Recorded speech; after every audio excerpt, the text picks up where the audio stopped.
Class 10 resources geography chapter 1। Resources को हम इस तरह से डिवाइड करते हैं स्टूडेंट्स। रिसोर्सेज में it is natural resources and human made resources. Natural में renewable and non renewable. Renewable में कंटिन्यूअस और flow, wind and water, biological resources. Non renewable में students recyclable, example metals, and non recyclable example fossil fuels जैसे petrol and coal. And biological में students it is natural vegetation, forest and wild life. And human made में structural institutions, quantity and quality. These are the example of resources. Resources, what is a resource? Yeah, what are resources, students? So it is everything available in our environment that can be used to satisfy our needs, which is technologically accessible, economically feasible, and culturally acceptable can be termed as a resource. जो भी चीज़ हमारे लिए उपयोगी है हम सांस्कृतिक रूप से उसको स्वीकार करते हैं और टेक्नोलॉजिकल रूप से वो हमारी पहुंच तक है, उसको हम रिसोर्स कहते हैं। टाइप्स ऑफ रिसोर्स, एक क्वेश्चन हमारे माइंड में आता है, what are the types of resource? Students, these are the types of resource. These resources can be classified in the following ways on the basis of origin। Origin के आधार पर biotic resources and abiotic, biotic जैविक और abiotic अजैविक resources. On the basis of exhaustibility, renewable यानी कि समाप्यता के आधार पर कि वो समाप्त हो जाएंगे। रिन्यूएबल रिसोर्सेस जो पुनः नवीन हो सकते हैं, नॉन रिन्यूएबल रिसोर्सेस। नेक्स्ट है students, on the basis of exhaustibility हमने कर लिया है। On the basis of ownership, ownership यानी कि स्वामित्व के आधार पर। On the basis of ownership students it is individual resources, जैसे आपकी अपनी फैक्ट्री, आपकी अपनी जमीन। कम्युनिटी ऑन रिसोर्सेज, समुदाय के अपने जो स्रोत हैं। नेचुरल रिसोर्सेज, राष्ट्रीय स्रोत, और इंटरनेशनल रिसोर्सेज, अंतर्राष्ट्रीय स्रोत जैसे समुद्र। नेक्स्ट है on the basis of status of development, यानी कि विकास के आधार पर हम इनका क्लासिफिकेशन कैसे कर सकते हैं। पोटेंशियल रिसोर्सेज, पोटेंशियल रिसोर्सेज जिनका हमें पता लग गया है परंतु अभी हमने उनका हार्नेस यूज करना शुरू नहीं किया, जैसे विंड एनर्जी इंडिया में और लद्दाख में मिला हुआ जो यूरेनियम है वो हमारे पोटेंशियल रिसोर्सेज हैं। डेवलप्ड रिसोर्सेज जिनको हमने डेवलप कर लिया है, जैसे बांध बनाकर पानी से हम बिजली बना रहे हैं, ये हमारे डेवलप्ड रिसोर्सेज हैं। स्टॉक, हमारे यहाँ पर कोयले की कितनी मात्रा है, कोयले की खानों में पेट्रोल की कितनी मात्रा है। रिजर्व, हमारे यहाँ आयरन और के कितने रिजर्व हैं। These are the types of resources on the basis of status of development. Okay students, that is resources can be classified on the basis of origin, exhaustibility, ownership and status. On the basis of origin resources, अब हम इनको थोड़ा सा विस्तार से करेंगे। आप बने रहे मेरे साथ। Devendra Rohila, a tutor. Share and subscribe my channel for more educational videos and employment news. On the basis of origin, that is resources are two types, biotic and abiotic. Biotic में पेड़ पौधे, मानव जाति, जीव जगत, और अबायोटिक में हवा, पानी, पत्थर, चट्टान, मिट्टी, ये सब अबायोटिक रिसोर्सेज हैं। बायोटिक रिसोर्सेज में students, biotic resources are obtained from biosphere and have life example, that is human beings, livestock, flora and fauna and fisheries, मछली पालन। ठीक है, there are 4 domains on the earth. It is lithosphere, biosphere, atmosphere and hydrosphere. Lithosphere जिस पर हम रहते हैं, पहाड़, चट्टान, ये सारी चीजें, और बायोस्फीयर इन तीनों के मेल से जब जीव जगत उत्पन्न होता है, किसके? हाइड्रोस्फीयर जलमंडल, और एटमॉस्फेयर वायुमंडल। ठीक है, तो यहाँ आपको बायोटिक और अबायोटिक 3 तो अबायोटिक है और एक बायोटिक है बायोस्फीयर। नेक्स्ट है abiotic. Abiotic resources are composed of non living things जैसे रॉक्स एंड मेटल्स। नेक्स्ट है renewable resources. What is the definition of renewable resource? Yeah, what do you mean by renewable resources?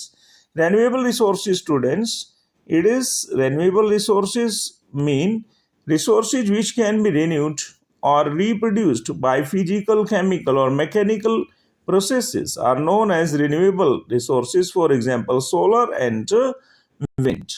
Solar, सूर्य की रोशनी हर रोज वापस आ जाती है, और wind, ठीक है, ये भी चलती रहती है। नॉन रिन्यूएबल रिसोर्स, नॉन पुनःचक्रण या अनवीनीकरण, जिनका हम नवीनीकरण नहीं कर सकते, these resources take millions of years, करोड़ों वर्ष लग जाते हैं in their formations. Some of the resources like metals are recyclable and some like fossils, fuels and cannot be recycled and get exhausted with their use. यानी कि जैसे कोयला है वो करोड़ों वर्षों से बना है, पेट्रोल है वो करोड़ों वर्षों में बना है। तो स्टूडेंट्स, ऐसे रिसोर्सेज को हम नॉन रिन्यूएबल रिसोर्सेज कहेंगे। कहीं ना कहीं इनका जो स्टॉक है वह खत्म हो जाएगा। On the basis of ownership, students, स्वामित्व के आधार पर, स्वामित्व के आधार पर you can classify resources are individual, community owned, national and international. Individual resources are owned privately by individual, known as individual resources.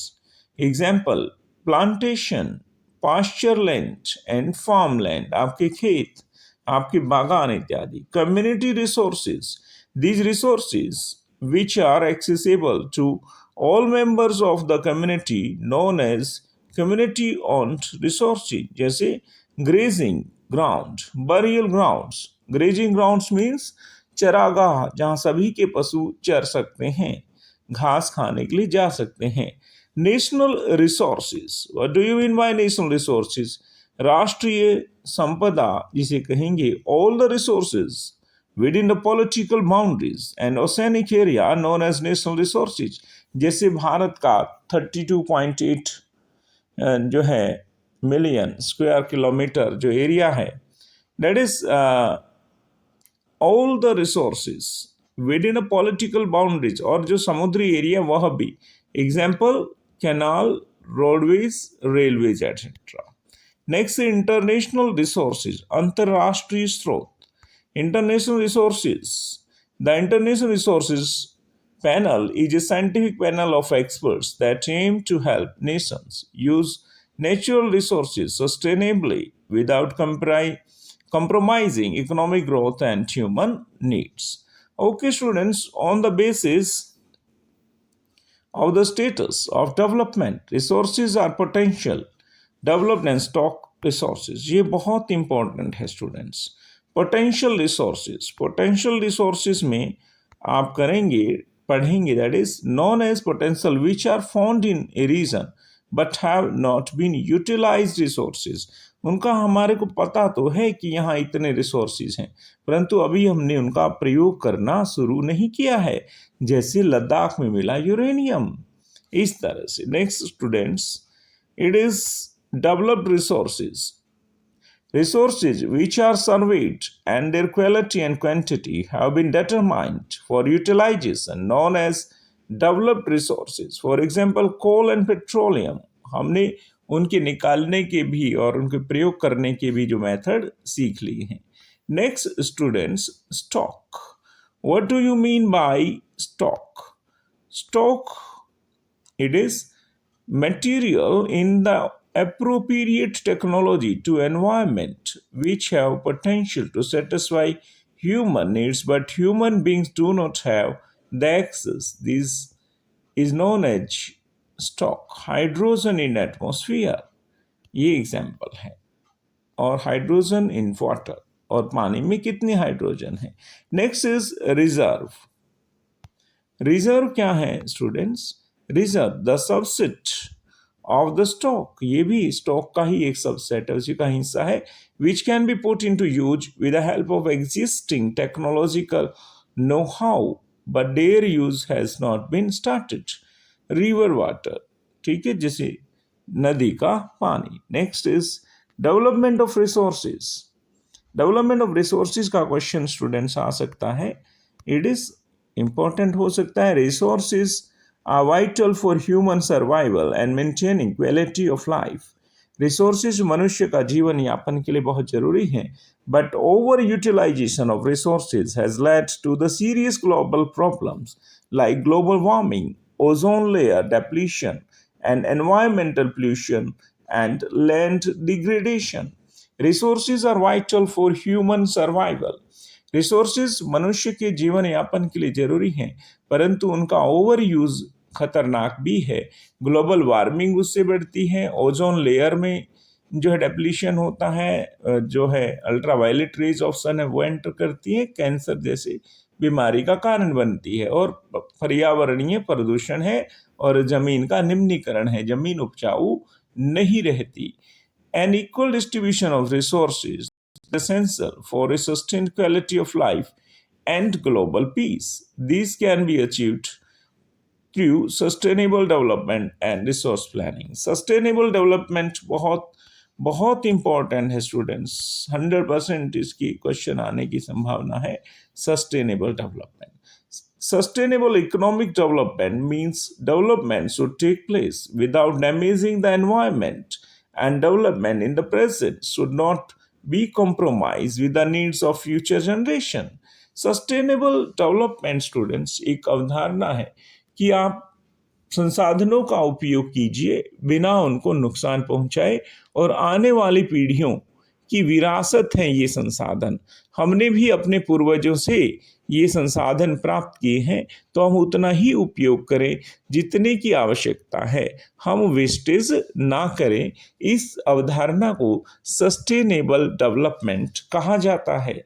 और रियो डी जेनेरियो 1992 समिट और 5 जून 1992 को, और एनवायरनमेंट डे भी हम मनाते हैं 5 जून को। स्टूडेंट, ब्राजील का एक शहर है रियो डी जेनेरियो, वहाँ एक समिट हुई 100 से ज़्यादा देशों की, और 100 से ज़्यादा देश चिंतित थे किसके प्रति? पर्यावरण के प्रति। The first international earth summit was held in Rio de Janeiro in June 1992. The summit addressed the problems of environment protection and socio-economic development. सामाजिक आर्थिक विकास की इसमें बात करी इन्होंने, पर्यावरण प्रोटेक्शन की बात की गई।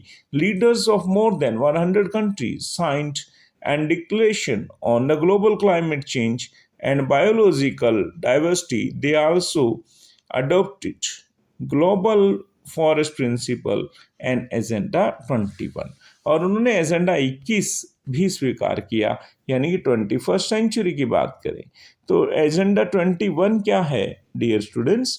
एजेंडा 21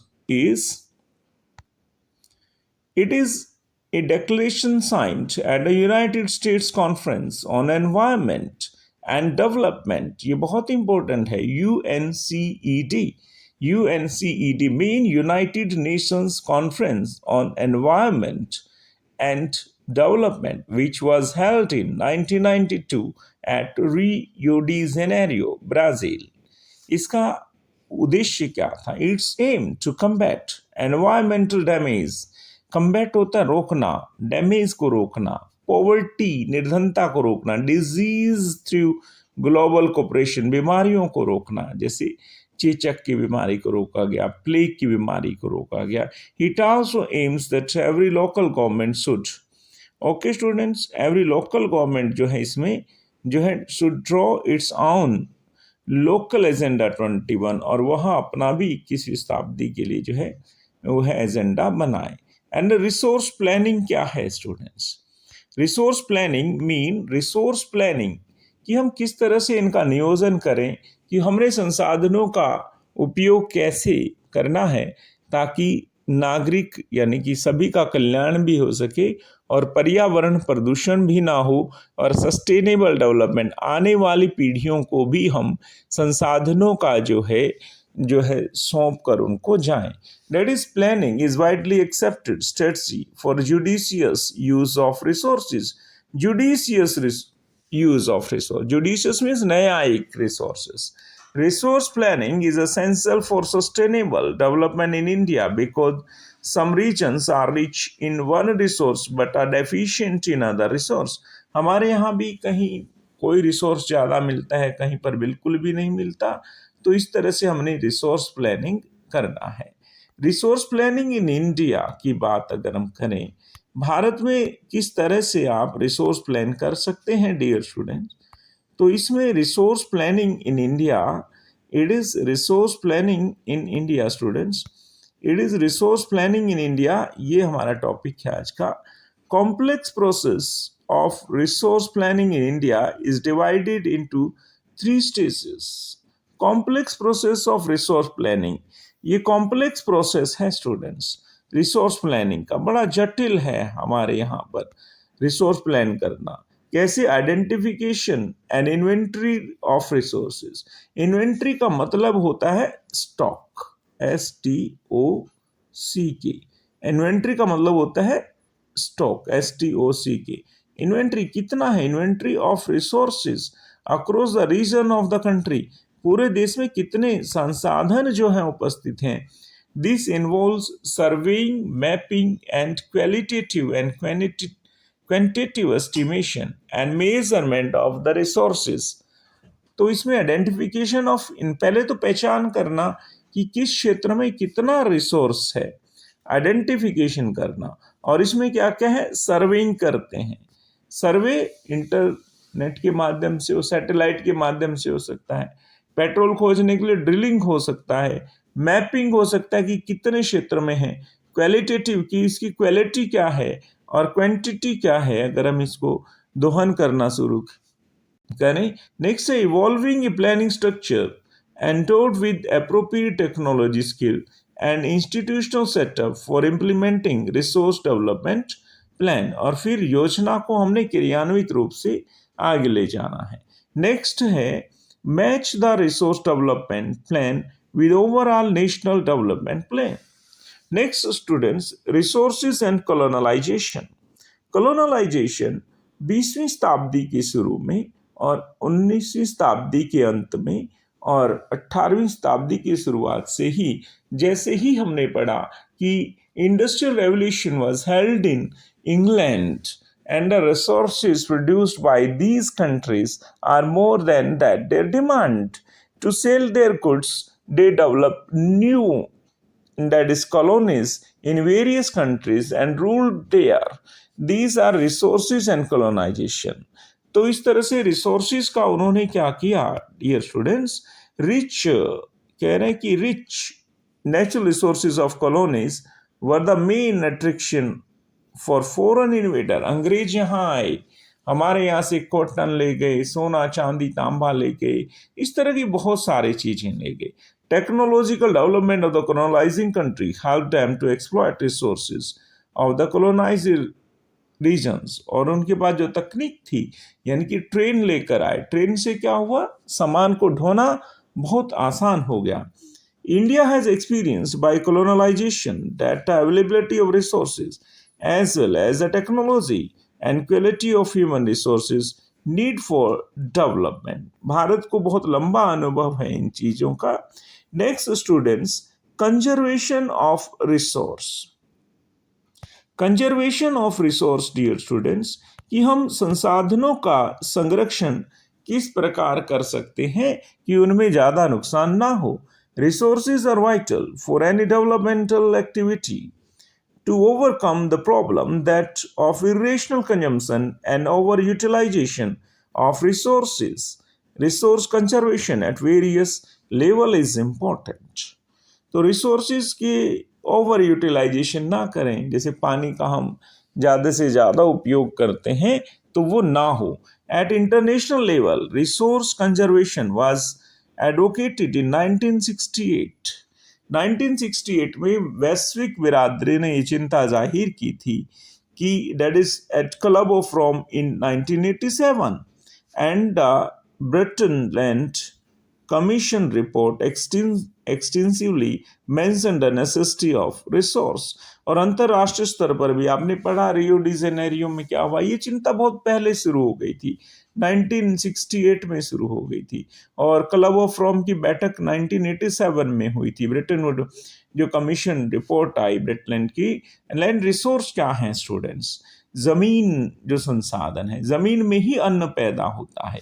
तो लैंड रिसोर्सेज, और इंडिया बहुत रिच है, northern plain of India is rich in land resources, तो हमें उसको भी संरक्षित करना है फ्रॉम डिप्लीशन, ताकि the fertility of the land उसको हम बचा सकें। Land is a very important natural resource, it is limited, so it needs to be used with careful planning. And land resource in India, Bharat में जमीन का क्या resource है, इसके बारे में एक विजिलेंस आप रखेंगे। Indians geographical area comprises of variety relief features. हमारे यहाँ जमीन कई प्रकार की है, पहाड़ी है, रेतली है, मैदानी है, लेटराइट सोयल की है, डेक्कन प्लेटू है, बेसाल्ट है। हमारे यहाँ पहाड़ों के भी कई प्रकार हैं जिनमें वन नहीं है। हमारे यहाँ लद्दाख है।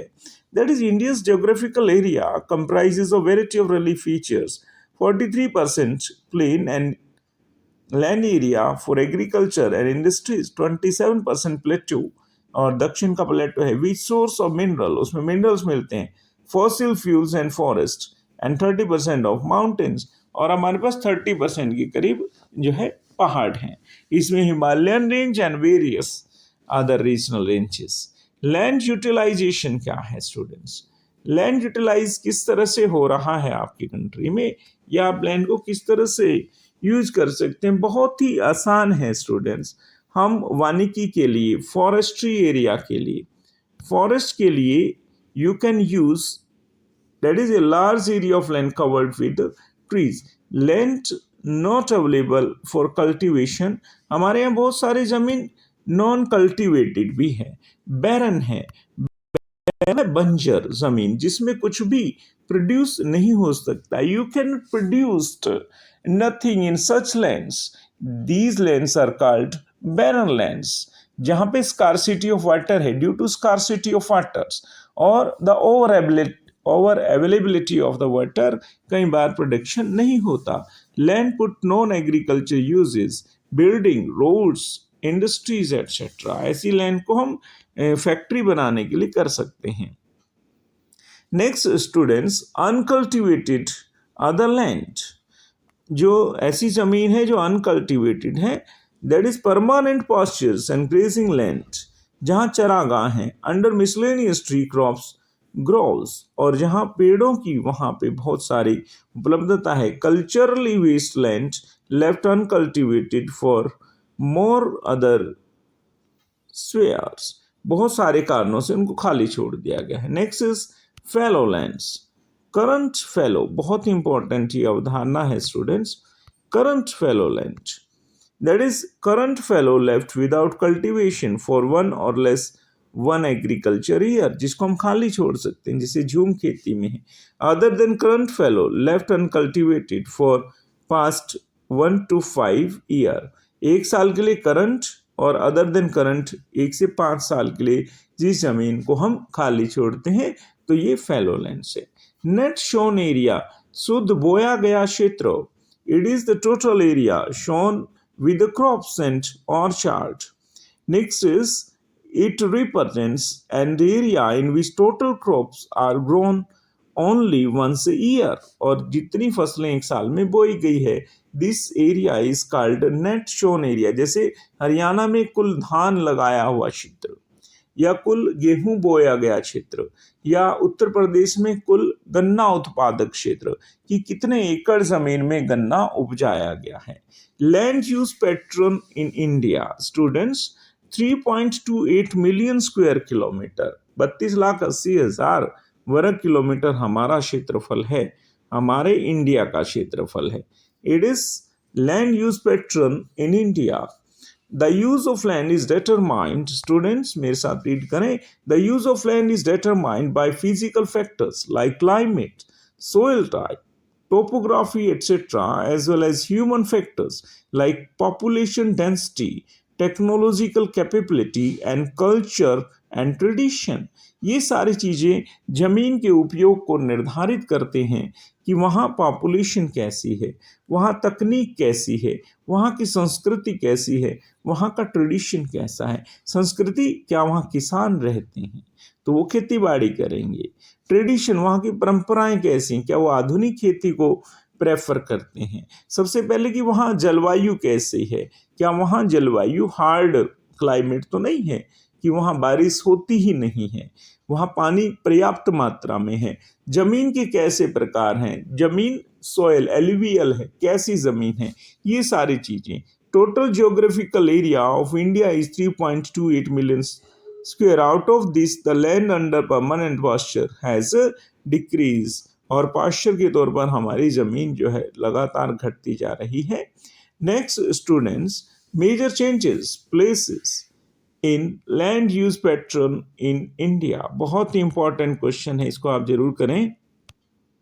ये कह रहे हैं कि मेजर चेंजेस, क्या मेजर चेंजेस हैं इसमें। मेजर चेंजेस 1960 से ले, what are the major changes between 1960 and 61 and 2014 and 15? Major changes took place in land use pattern in India. For example, most of other than current fallow land are the poor quality and their cost cultivation is very high. मैंने कहा था 1 साल से ज़्यादा जिन जमीनों को खाली छोड़ा गया है, ठीक है, कोस्ट कल्टीवेशन की जो उत्पादन लागत है बहुत ज़्यादा है, जितना उसमें प्रोड्यूस होता है उससे ज़्यादा उसमें पैसा लगाना पड़ता है। The pattern of net sown area varies greatly from one state to another. एक स्टेट में बोया गया क्षेत्र ज़्यादा है, जैसे हरियाणा, पंजाब, उत्तर प्रदेश में, और कहीं ज़मीनें खाली पड़ी रहती हैं।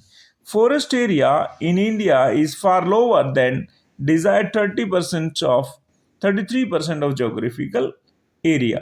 और जो हमारे वन है वो 33% होने चाहिए पर्यावरण संरक्षण की दृष्टि से, परंतु ऐसा नहीं है। Wasteland include rocky, arid and desert area, and land put to other non-agriculture uses include settlement, roads, railways, industries, etc. और जमीन के और बहुत सारे उपयोग है। That is rocky arid, जिसमें चट्टान है, एरिड है जहाँ पानी नहीं है, डेजर्ट एरिया है, ठीक है, नॉन एग्रीकल्चर यूजेस के लिए हम उनका प्रयोग कर सकते हैं। तो सबसे अब इम्पोर्टेंट जो है अवधारणा है और चिंता भी है मानव जगत की students, it is land degradation and conservation measures. कि जमीन का निम्नीकरण, जमीन बाढ़ आती है तो बह जाती है, जमीन में केमिकल यूज किया जा रहा है, उसकी उत्पादकता खत्म हो रही है। जहां बाढ़ आ गई, जहां फ्लड आ गई, वहां पानी भरने के कारण जमीन उत्पादक नहीं रहती, तो it is called land degradation. It is a common problem associated with land resources, which is accelerated today because of human activities like deforestation, overgrazing and mining. जैसे झारखंड, बिहार में, उड़ीसा में, बंगाल में, वहाँ ओवर माइनिंग की वजह से ज़मीनें खराब हो गई हैं। ओवरग्रेजिंग, पहाड़ों में ओवरग्रेजिंग, भेड़ बकरियां ज़्यादा चरती हैं तो सारी घास निकाल लेती हैं, उससे लैंडस्लाइडिंग बढ़ गई है। डिफॉरेस्टेशन, वनों का लगातार काटा जाना, these are the main problems. Next students, it is land degradation and conservation measures. It is, ये देखिए, that it is a common problem associated with land resources which is accelerated today because of human activities like deforestation, overgrazing and mining. Next students, it is natural factors like water and wind cause erosion of the topsoil. और जो top soil है वो पानी के कारण और हवा के कारण जो है वो घटती जा रही है. Mineral processing is also responsible for land degradation. Classification of soil, जमीन यानी कि मिट्टी कितने प्रकार की है. Classification of soil, it is classification, there are various types of soils found in India. Alluvial soil, दोमट मिट्टी जिसमें रेत और मिट्टी और ह्यूमस और उपजाऊपन की ताकत ज़्यादा है. ब्लैक सोयल, काली मिट्टी, कॉटन सोयल भी इसको कहा जाता है. रेड एंड येलो सोयल, इसकी वीडियो हम पहले बना चुके हैं मैप में, कि भारत के मैप में आपको लैंड रिसोर्सेज किस तरह से बटे हुए हैं. लेटराइट सोयल, एरिड सोयल, शुष्क भूमि, and forest and mountain soil यानी कि जो हमारी वन और पहाड़ी जो मृदा है। अब हम चर्चा करेंगे students, it is alluvial soil, दोमट मिट्टी, very important. Alluvial soil is the most wide spread soil in India which has been deposited by three important Himalayan river system, the Indus, Ganges and the Brahmaputra. Sindhu नदी घाटी, गंगा और ब्रह्मपुत्र, ये alluvial soil लाने का हमारे यहाँ पर मेन जो है alluvial soil. Alluvial soil is the most widespread soil in India, which has been deposited by three important alluvial soil. Alluvial soil is the widespread soil in India, which is deposited by three important Himalayan river system, Indus, Ganges, and Brahmaputra. These soils contains adequate proportion of potash, phosphorus, acid, and lime. इसमें सब चीजें जो आपके minerals हैं वो सारे potash, phosphorus, lime इत्यादि पूरी संतुलित मात्रा में। Consist various amount of sand, silt and clay, इसमें मिट्टी, रेत सब कुछ मिला हुआ है। पानी धारण करने की क्षमता भी इसकी ज़्यादा है। According to age of divided, और एज के अनुसार जो पुरानी एलुवियल सोयल है उसको हम बांगड़ कहते हैं, और जो नई ज़मीन है उसको हम खादर। यहाँ हमारे यमुनानगर करनाल का एरिया ये खादर का एरिया है, और जब हम रोहतक और इधर सोनीपत चले जाएंगे तो ये एरिया बांगड़ का एरिया कहलाएगा। ये पुरानी ज़मीनें हो गई हैं। Ideal for growth of sugar cane, paddy, wheat and cereals and pulse crops. Students, pulse crops यानी कि that is ideal for sugar cane, paddy धान के लिए, वीट के लिए, सर्ल दालों के, सर्ल बाजरा के लिए, मोटे अनाज के लिए, एंड पल्स क्रॉप्स और दाल की जो है फसलें। Next is black soil. What is black soil? Important, black soil most important, ध्यान से सुनिए। Black soil is also known as black cotton soil और रिगर्ड सोयल। इसको हम कॉटन और रिगर्ड सोयल भी। These factors, the factors that are important for the formation of black soil are climatic conditions along with the parent rock material, यानी कि उसकी जो मूल चट्टानें हैं जिनसे वो मिट्टी बनी है वो कैसी है। वो लावा की चट्टानें हैं। जब वल्केनिक eruption होता है, ज्वालामुखी फटता है, उसमें से जो मैग्मा निकलता है वो जम जाता है, लावा बन जाता है, उससे जो चट्टानें, और फिर उसे इरोजन होता है विंड और पानी के कारण, उससे फिर लगातार deposition of that is soil होता है, दैट इज कॉल्ड रेगड और black soil. Next, it is found in Deccan trap. What is the area? It is found in Deccan Trap, basalt region, basalt क्षेत्र में जहाँ basalt चट्टानें हैं, and is made up of lava. मैंने आपको बताया, rich in soil nutrients such as calcium, carbonate, magnesium, potash and lime. ये भी बहुत rich होती है agriculture production के लिए। Cover the plateaus of Maharashtra, Saurashtra यानी कि गुजरात, मालवा, मध्य प्रदेश एंड छत्तीसगढ़, ये ब्लैक सोयल के एरियाज हैं। Red and yellow soil. Red and yellow soil students बहुत इंपॉर्टेंट है। Red and yellow soil, it is red in colour due to diffusion of iron particles into crystalline and the metamorphic rocks in low rainfall area of Deccan Plateau, eastern and southern part। यानी कि इसमें लोहे की मात्रा ज़्यादा उपलब्ध है, इसलिए इसको रेड और येलो सोयल कहा जाता है। इट इज फाउंड कहाँ? It is found in the parts of Odisha, Chhattisgarh, southern parts of middle Ganga plain and along the Piedmont zone of western Ghats। western Ghats में यानी कि कर्नाटका और अपना गोवा, इससे नीचे ये जमीनें मिलती हैं। साउदर्न मिडल गंगा प्लेन, जो मध्य गंगा का क्षेत्र, वहां पर इस तरह की जमीनें मिल जाती हैं झारखंड की तरफ। Laterite soil. What is laterite soil? बहुत इंपॉर्टेंट है laterite soil. That is the word laterite has been derived. ये कहाँ से आया? The word laterite has been derived from the Latin word later, which is mean brick, means inti. Laterite soil develops in tropical and subtropical climate with alternative wet and dry season। ये पानी की पिटी हुई जमीन होती है, या बहुत लंबे समय तक जब सूखा पड़ता है तो इसको हम लेटराइट सोयल कहते हैं, और ये उत्पादन के योग्य नहीं रहती। और कहाँ पाई जाती है लेटराइट सोयल? जो है लेटराइट सोयल इंडिया में, it is found mostly in Ghats region of Maharashtra, Orissa, some parts of West Bengal and north east region, जहां ज्यादा बारिश होती, और ऐसे कई क्षेत्र हैं जहां बिल्कुल बारिश नहीं होती।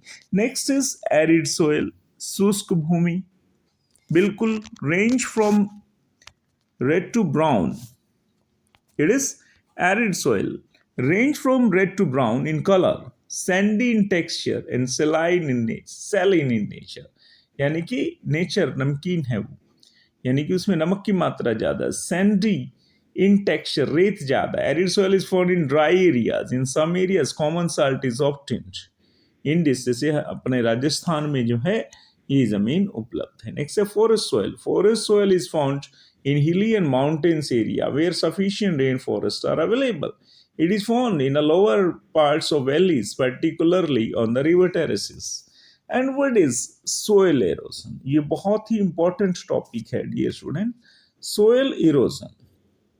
What do you mean by soil erosion? भूमि का कटाव.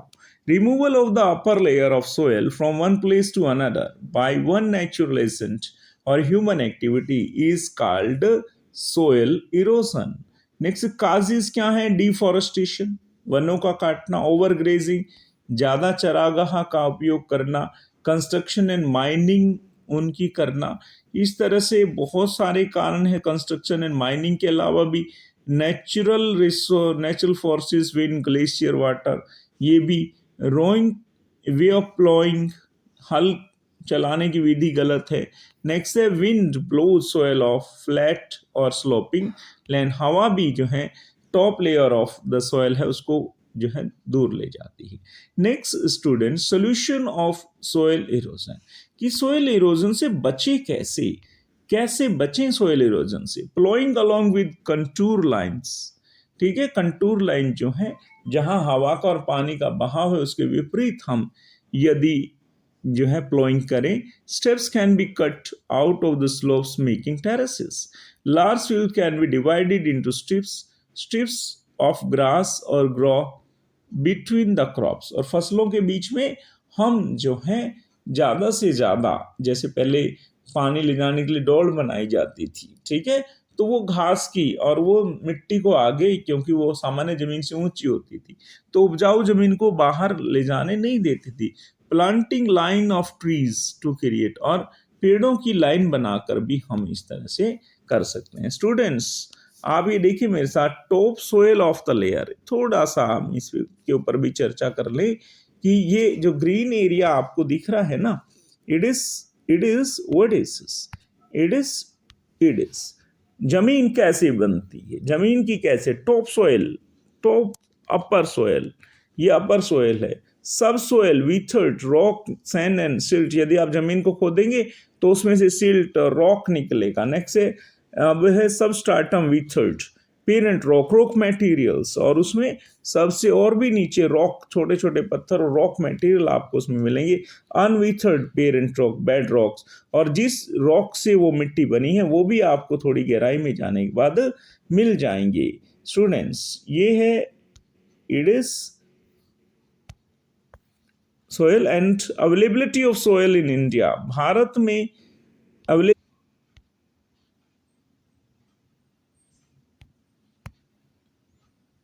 इट इज फॉरेस्ट्री सोयल, इसका मैप आप देख सकते हैं, इसका लिंक इसमें पड़ा, पूरी वीडियो है। ये हमारे एलुवियल सोयल का एरिया है, red and yellow, it is cotton, it is arid. इस तरह से लैंड डिस्ट्रीब्यूशन इंडिया में हो रहा है। नेक्स्ट इंपॉर्टेंट क्वेश्चन जो पेपर की दृष्टि से हैं उनके ऊपर भी आप थोड़ी सी नजर डालें। That is these are the important question. Students important question में आपसे वो पूछेगा, that is answer the following question, what are the 3 stages of resource planning describe, हमने डिस्कस कर लिया। Why land use data is not available for the whole country, कि इस तरह का डाटा क्यों उपलब्ध नहीं है। Why land is decreasing under permanent pastures, जो स्थायी चरागाह थी वो क्यों घटती जा रही है।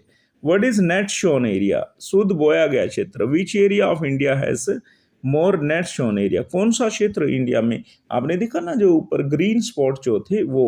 नेक्स्ट है डिस्क्राइब वेस्टलैंड, क्या है, describe major 2 causes of land degradation in India, land degradation India में किस तरह से हो रहा है। Okay, students, thank you very much. Share and subscribe my channel. It is share and subscribe Devendra Kumar Rohila, e-tutor, for more new videos. Thank you very much. बने रहिए मेरे साथ. Okay, may God bless you.